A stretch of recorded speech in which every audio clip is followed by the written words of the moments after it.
আমার ছোটবেলা থেকে আইফোন কেনার শখ ছিল, কিন্তু বড় হয়ে যখন বুঝলাম যে সব টোকাই মোকাই টিকটকার সবাই এখন আইফোন ব্যবহার করে, তখন ফাইনালি আমি ডিসিশন নিয়ে নিলাম স্যামসাং S24 Ultra কিনবো। তাই দেরি না করে আমি আর আমার বাবা স্যামসাং S24 Ultra কেনার জন্য বের হয়ে পড়লাম। যেহেতু মিডল ক্লাস পরিবার, জীবনে একবারই এরকম দামি কোনো কিছু কেনা হয়, তো আমার সাথে আমার বাবাও গেল। আমরা ভোর 5টার সময় রওনা দিলাম। আমরা রাস্তা দিয়ে হাঁটতেছিলাম এবং হাঁটতে হাঁটতে একটা রিক্সা পেলাম, এবং আমরা রিক্সা নিয়ে আমরা গেলাম আমার একটা বন্ধুকে পিক আপ করতে। সেখান থেকে আমার বন্ধুকে উঠায় নিয়ে আমরা সোজা চলে যাবো স্টেশনে। যেহেতু আমার অনেকদিন স্বপ্ন পূরণ হয়ে গেছে, তাই আমার বন্ধুরা রাস্তায় বিদায় জানাতে আসছিল, এবং রাস্তা থেকে আমি আমার একটা বন্ধুকে উঠায় নিলাম। রিক্সা দিয়ে যেতে যেতে আমি ভাবতেছিলাম যে এতদিন তো আমি সবসময় স্যামসাং ফোন নিয়ে চিন্তা করতাম, ভাবতাম, কিন্তু এখন তো আমার স্বপ্ন পূরণ হয়ে গেলে আমি নতুন করে আবার কি নিয়ে চিন্তা ভাবনা করবো। ভাবতে ভাবতে আমরা রেলওয়ে স্টেশনে পৌঁছে গেলাম। স্টেশনে পৌঁছানোর পর আমরা দেখলাম যে আমাদের ট্রেন এখনো আসে নাই। আমাদের ট্রেন ছিল 5:30টার, কিন্তু এখন 5টা বাজে। আমরা আরো আধা ঘন্টা দাঁড়ানোর পর দেখলাম আমাদের ট্রেন 1 ঘন্টা লেট। তো আমরা এদিকে ওদিকে হাঁটাহাঁটি করতে করতে 1 ঘন্টা সময় কেটে গেল।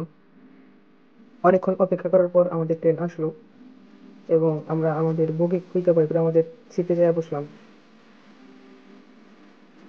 ফাইনালি আমাদের ট্রেন চলতে শুরু করলো। সেই অনেক দিন আগে, হাজার হাজার বছর আগে আমরা সকালবেলা ঘুম থেকে উঠছিলাম, আর আজকে ফোন কেনার জন্য আমরা আবার সকালে ঘুম থেকে উঠলাম। সকালের মনোরম দৃশ্য, অনেক সুন্দর ঠান্ডা আবহাওয়া। আমাদের ট্রেন চলতে শুরু করলো, সূর্যের আলোতে হালকা নিজেদেরকে একটু ফ্রেশ অনুভব হলো। এভাবে ধীরে ধীরে সুন্দর সুন্দর প্রাকৃতিক দৃশ্য দেখতে দেখতে আমরা ঢাকায় পৌঁছে গেলাম। এবং ঢাকায় পৌঁছানোর পর আমরা বাস নিলাম। বাস নিয়ে একদম সরাসরি যমুনা ফিউচার পার্কের সামনে হাইওয়েতে বাস থেকে নামলাম। এবং একটু কিছুক্ষণ হাঁটার পরেই আমরা সামনে যমুনা ফিউচার পার্ক দেখতে পেলাম, এবং যাই শুনলাম যে সেটা সকাল 11টার আগে ওপেনিং হয় না। তো আমরা কিছুক্ষণ দাঁড়াইলাম এবং পরে আমরা যমুনা ফিউচার পার্কে ভেতরে ঢুকলাম। ঢোকার পরে আমরা একটা দোকান থেকে আমাদের S24 Ultra কিনলাম। কিন্তু এখানে দুর্ভাগ্যের বিষয় হচ্ছে যে আমরা যখন ফোনটা কিনি তখন আমাদের ফোনের চার্জ শেষ হয়ে যায়, এবং আমাদের ফোনটা অফ হয়ে যায়। তো আমরা আনবক্সিং এর ভিডিওটা করতে পারি না।